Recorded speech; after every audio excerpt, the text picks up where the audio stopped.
வணக்கம் நண்பர்களே.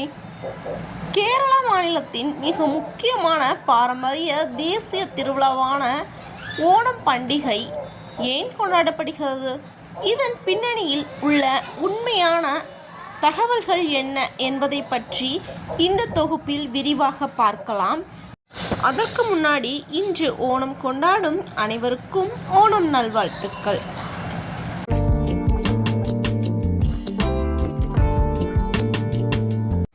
மகாபலி சக்கரவர்த்தியின் வருகை. ஓணம் பண்டிகையின் முதன்மை பின்னணி கேரளாவை ஆண்ட மகாபலி என்ற அகரகுல சக்கரவர்த்தியின் கதையோடு தொடர்புடையது. முதலாவதாக, மகாபலி சக்கரவர்த்தியின் ஆட்சி காலத்தில் மக்கள் அனைவரும் சமத்துவத்துடனும் மகிழ்ச்சியுடனும் வறுமையின்றியும் வாழ்ந்ததாக நம்பப்படுகிறது.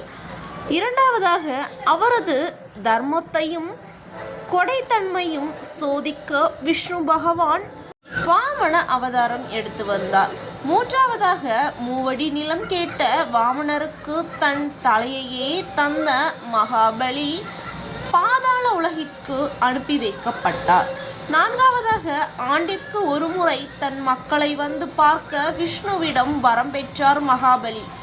அவர் தன் மக்களை காண வரும் நாளே ஓண பண்டிகையாக கொண்டாடப்படுகிறது. ஆன்மீக கதையை தாண்டி ஓணம் ஒரு இயற்கை மற்றும் அறுவடை திருவிழா ஆகும்.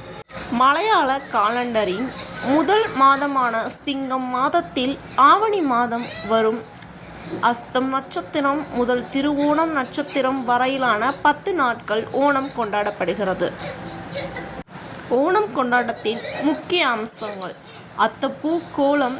வீடுகளின் வாசலில் 10 நாட்களும் வண்ணமயமான இயற்கை மலர்களால் இடப்படும் பூக்கோலம். இரண்டாவதாக, ஓண சத்யா விருந்து. வாழை இலையில் பரிமாறப்படும் 20ற்கும் மேற்பட்ட பாரம்பரிய சைவ உணவுகள் மற்றும் பாயாசம் அடங்கிய அறுசுவை விருந்து. மூன்றாவதாக, வள்ளம் களி. பம்பை நதியில் நடைபெறும் புகழ்பெற்ற கண்டன் வள்ளம் படகு போட்டிகள்.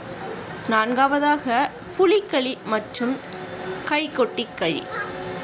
புலி வேடமிட்டு ஆடும் நடனம் மற்றும் பெண்கள் வட்டம் நின்று ஆடும் பாரம்பரிய நடனங்கள். ஜாதி மத வேறுபாடின்றி அனைத்து கேரள மக்களும் சமத்துவத்தின் குறியீடாக கொண்டாடப்படும் ஓணம் திருவிழா அன்பு, பகிர்வு மற்றும் இயற்கை வழிபாட்டை உலகுக்கு உணர்த்தும் ஒரு உன்னத பண்டிகை ஆகும்.